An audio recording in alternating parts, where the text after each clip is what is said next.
You went through after God's bankers. How dare you go after the Vatican, right? You went after them, but you also went after the Saudis, right? I think you wrote something about where you went after the Saudis and the book Secrets of the Kingdom. Which of the two was more upset when you went after them? Oh. Saudis or going after the Vatican? Saudis. Because the Vatican is fantastic. I'm Catholic. I was raised Catholic. Right. Altar boy, the whole bit. My wife's Jewish, so we cover both sides. We'll be fine. The Vatican has survived for 2,000 years by doing what it's been through. The wars, the Huns have come in, Rome's been sacked. A guy's writing a book about all the dirty dealings and the money laundering and everything else, and they do what they do best. They ignore it. They've got the long view. You talk about sequencing. They sequence. They've got the long view. This is the aggravating story today. Don't worry about it. They've dealt with the sex abuse crisis by spending $3 billion in the United States to settle cases, with 19 parishes going under. They have each one in its own legal silo, so if one goes under, it won't affect another one that has more money. They have the long view. It will work out. So my book on them was aggravating, but as a matter of fact, I had the local bishop in Miami write a letter on my behalf from St. Stephen's, that's my parish, saying this is a really good guy. He's a great investigator. He's like a pit bull of an investigator. Please let him into the secret archives. That's what the Pope calls the secret archives. And then the fellow in Washington, who's the nuncio to Washington, seconded it. He saw it, sent it on to Rome. And they saw it, and they said, you got to be kidding. We're going to let this guy into our secret archives? No way. They closed the door faster than anything. They're smart. But where's the Saudis? So in the end of the book on Why America Slept, I have a guy who's still in Guantanamo Bay, Zubaydah, the Abu Zubaydah. He was picked up in 2022, in March of 2022. He was at that time the highest ranking Al-Qaeda guy we got. He was wounded in the pickup. The Americans... This is the 9/11 story. 9/11 story. Americans, he's wanted by the Saudis because he had pulled off terror in there. So they say, hey, you know what? Let's get some special forces guys who can pass as Saudis. When he wakes up, we're going to pretend we turned him over to the Saudis. And he's going to be scared out of his mind because he knows the Saudis aren't nice guys like us. They're going to pull his fingernails out and kill him. He wakes up. It's fantastic. And he says, oh, thank you. It's you guys. Call this number.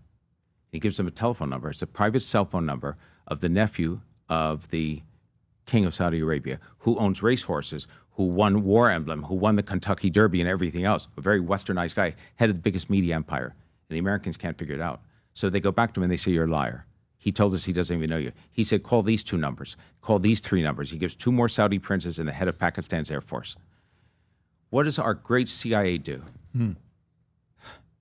They can't figure it out. They go back and they tell the Saudis, hey, this guy in custody. And then when they tell Zubaydah, by the way, we're really Americans, he says, I lied to you. I just made it all up. I had these telephone numbers in my memory. All 4 of those guys that he gave the cell phone numbers to, they died within like 2 months of each other. The first one dies when he goes to the hospital for liposuction, the 41-year-old prince. He gets an infection, he's dead. The next one dies on the way to his funeral the next day in a 1-car accident. The third prince, 25-year-old prince, my favorite, dies, official cause of death from the palace of thirst in his Rolls Royce, 25 miles outside of Riyadh. I kid you not. Forgot to take a bottle of Evian. What's the guy's name that died from thirst in a Rolls Royce? Prince bin Abdul Bindar. You'll see him. As you see him there, and then the head of the Pakistan Air Force, Musharraf Ali Mir, dies when his plane blows up. And so here's my point, and I think you'll get this. It's called Chapter 19, The Interrogation. Time magazine ran it as a cover story. Yeah, they're right there. It was 25 years old, Prince. Yeah. And a distant relative of the then King Fahd. He died of thirst in the scorching heat of desert while on a car trip, and he was in his Rolls Royce. Right. So what it doesn't tell you, by the way, is within a month and a half of us telling the Saudis that he was one of the cell phone numbers, private cell phone numbers that was given to us by a ranking Al-Qaeda operative who was captured, who was bin Laden's lieutenant. Now, Abu Zubaydah, guess what, is still down in, oh God, this story drives me crazy, I'm sorry. He's still in Guantanamo. The CIA went around, as they can do, you understand this, and behind the scenes, I would hear from reporters who would say, they're trashing you. They're saying that you got taken by a story by guys who claim they were interrogating Zubaydah. It's just not true. You got duped by some guys who told you this story. None of it's true. So you know what I would say? Okay, if I'm wrong, I could get things wrong. I'm not perfect. Release the tapes of his interrogation. Let's see Zubaydah's interrogation. He either said it or he didn't say it. And then guess what? In 2009, the head of the CIA then says, oh, by the way, we destroyed some of the early tapes of interrogations with some of the detainees, including Zubaydah. So his early tapes don't exist anymore. The CIA destroyed them, so you can't even see them. So I'm not saying, by the way, you asked me what's worse, the Saudis or the Vatican. I'm not saying the Saudis knew 9/11 was happening. I'm just saying that there were some senior members of the royal family who had provided money to bin Laden, not to go ahead and strike the U.S., but to play jihad outside of the kingdom. They didn't want him inside Saudi Arabia causing problems. So he was in Afghanistan at that point. Before that, right, he had been in the Sudan. Stay outside of the kingdom. Don't go against the royal family. Don't strike against us. And here's some money to keep you going.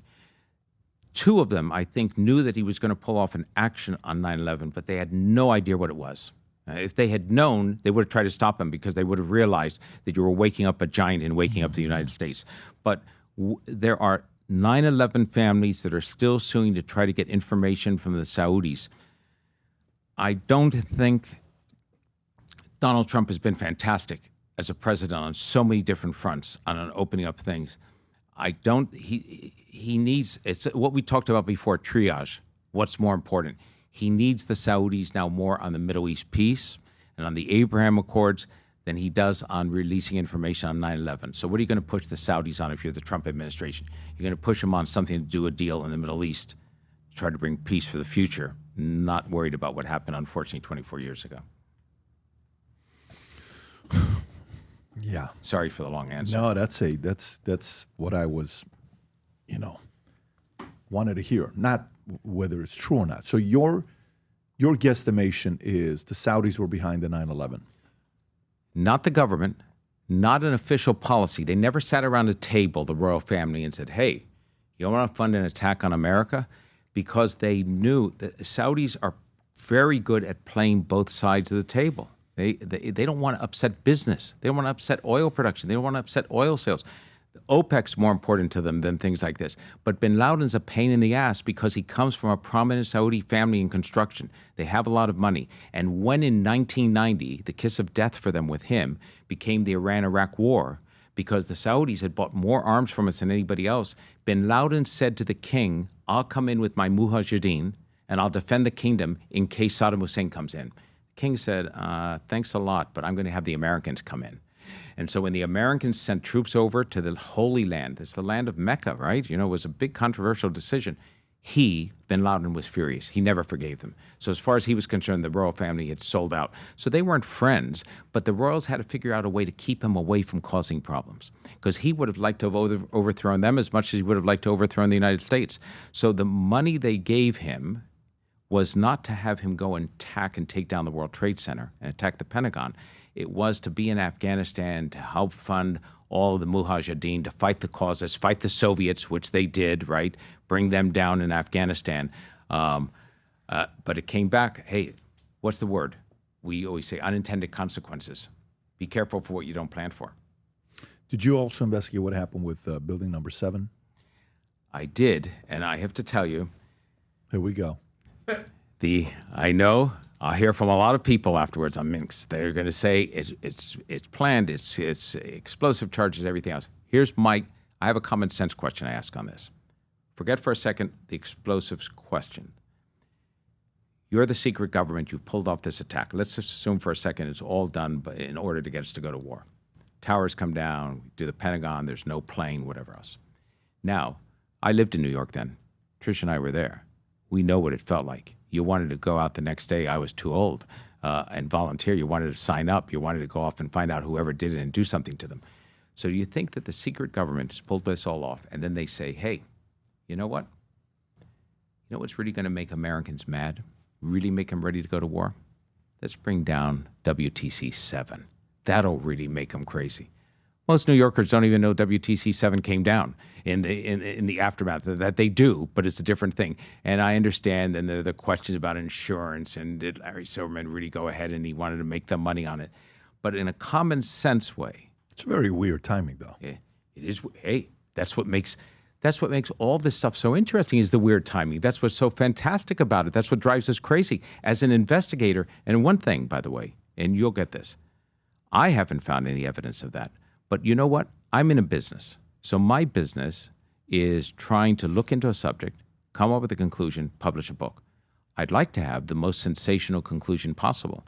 You think I want to come back and say, by the way, it wasn't? You want to be able to have the evidence that says, by the way, I'm going to give you the hardcore evidence that's going to convince everybody, including the newfound news editor, Barry Weiss at the CBS, of the fact that WTC7 is really explosives. If it's there, great, I'll follow it. And so I say this to anybody. I don't care if you're talking Kennedy, you're talking King, you're talking 9/11. You present new evidence to me, I'll change my mind on something. Anybody who sits here and says to you as a reporter or as an investigator, I've reached my conclusion and nothing will ever change it, right? Nothing will ever change it for you. Then they're in an echo chamber. Something's wrong. You have to be willing to look at new evidence. And so I always say to people, now sometimes I get people sending me a lot of stuff. Some of it's recycled, some of it's good, some's not. I live in fear. Oh, my wife will tell you this. I live in fear that of all the stuff that comes over the transom, that in there is a real Watergate 9/11 type story before the fact, and I'm missing it in the flood of other information, and I'm not going to find it. They're going to go on to somebody else, that there's a whistleblower in there that's providing the real goods. But you're always looking for the new information. Yeah, I mean, this guy, July of 2001, 6 weeks before the 9/11 attack, Larry Silverstein signed a 99-year lease for the entire World Trade Center complex from Port Authority, New York to Jersey. The deal was a $3.2 billion deal. As part of the lease, Silverstein was required to insure the property, and he immediately began negotiating insurance coverage with multiple carriers. He obtained a $3.55 billion insurance coverage for the World Trade Center. And then, obviously important, the policy covered acts of terrorism. And the coverage was spread amongst about 24 insurers, including Travelers, Allianz, Swiss Re, and others. And we all know the money, He argued that the two-plane impact constituted two separate terrorist attacks, meaning he should collect double the policy amount. And he got $7 billion. That is some weird stuff, dude. No. I agree with you. And you know what's amazing about that? Because you know insurance. You do annuities, life insurance. It's different, but I get it. But hold on. And the companies you started. Terrorism is always excluded. It's the one item, acts of God and terrorism. They're never... So think about it. Now you add it here? No. And let me tell you, every insurance company that is in existence today looks back at that and makes sure that whoever put that into... What I want to know is this. So the way I would go about it, if you said to me, hey, I'm going to give you 6 months. I know that seems like a long time. Nowadays, we live in a 24 cycle and people want it tomorrow morning. But, it's slow to do this type of work. But if you said to me to give me 6 months, what I would do is I would go back to the insurance underwriter. And then I'd find out if in their policies that they were writing, in those 7 companies that were doing it, was it typical to have terrorism included in the policy? If it wasn't typical, if it was atypical, then I want to know the people the company that inserted that in. And then I want to know post the fall of WTC7 where that person is. Did they leave the company and they're living on an island? Here's the difference. It's 24 insurance companies that he was able to eventually negotiate. You know what the payout was? $4.55 billion is what he got. More than the value of the building. Little bit weird. More than the value of the building. I mean, that's just of course, more than the value of the building. So you hear a story like this and you're like, you know what? I don't know. And then, I've had so many different people. I had one of our guys, Brandon, who loves this lady. What's her name? Judy Wood. Am I saying it correctly? Yes, where she was maybe talking about it was magnetic, electromagnetic, what does she call it? Dustification. Dustification is the phrase she uses, right? And then we had another person that came in that broke down, and he was part of an organization, is it Gage? Yes, sir. Richard Gage, that he talked about the explosives and what they did. He was the original founder of the Architects and Engineers for 9/11 Truth. Just way too many things to get the average person to, you don't even need to be an investigative journalist to say it's kind of weird. Okay, so let me ask you something, though. Yeah. It's just, and without having gone and spent the time on just that building, if you're the insurance companies going to do the payout, you come to a settlement, he wants double, you come to 4.5, 4.7, that's the deal. You're not just in the business of giving away money, right? you think you might have a team that's going to look into whether, in fact, there was something that brought it down other than just the debris from the WTC that weakened the structure. So you've got every incentive. You know how they find, if you have an exclusion in a life insurance policy, that suicide knocks you out. Insurance companies spend a fair amount of time to try to find out whether that happened. It's a whole department of people that do that.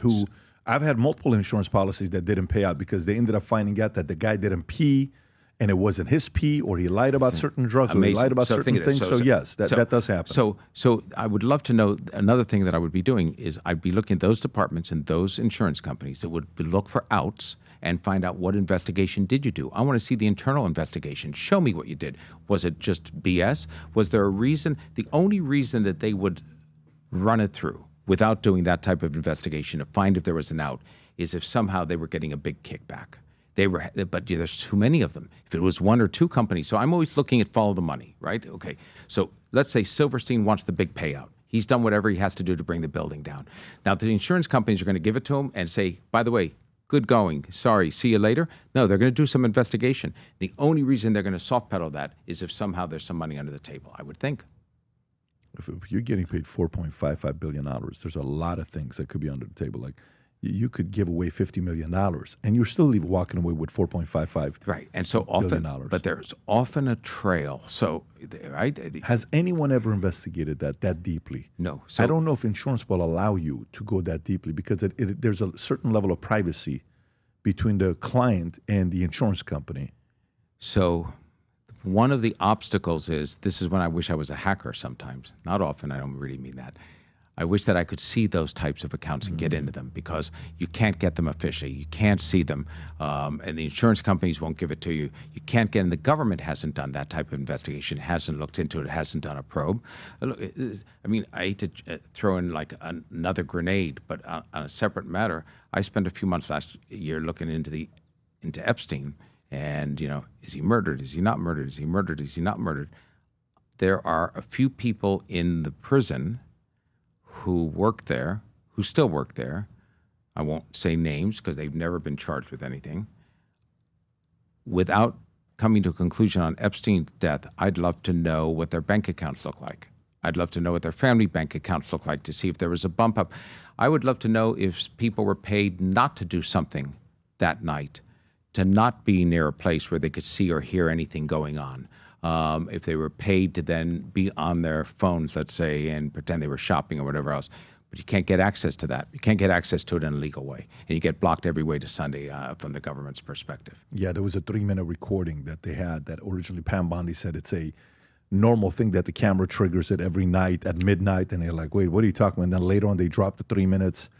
And you're like, there's somebody walking in the background. You just created too many questions to be asked. Hi, I'm Gerald Posner. I'm an investigative reporter. I've written 13 books about everything from chasing Nazi war criminals to the heroin trade to 9/11 to Saudis to fundamentalists and to the drug industry and to money inside the Vatican. You can ask me just about everything on my next. Reach out to me and talk to me about 9/11, find out what's happening in terms of the Epstein files. If you want to find out what's happened in the recent Trump assassination attempt by crooks, I'm looking into that as well. I've got a whole series of things, including the transgender industry on children, that are on my hot list, so send me some questions. If you enjoyed this video, you want to watch more videos like this, click here. And if you want to watch the entire podcast, click here.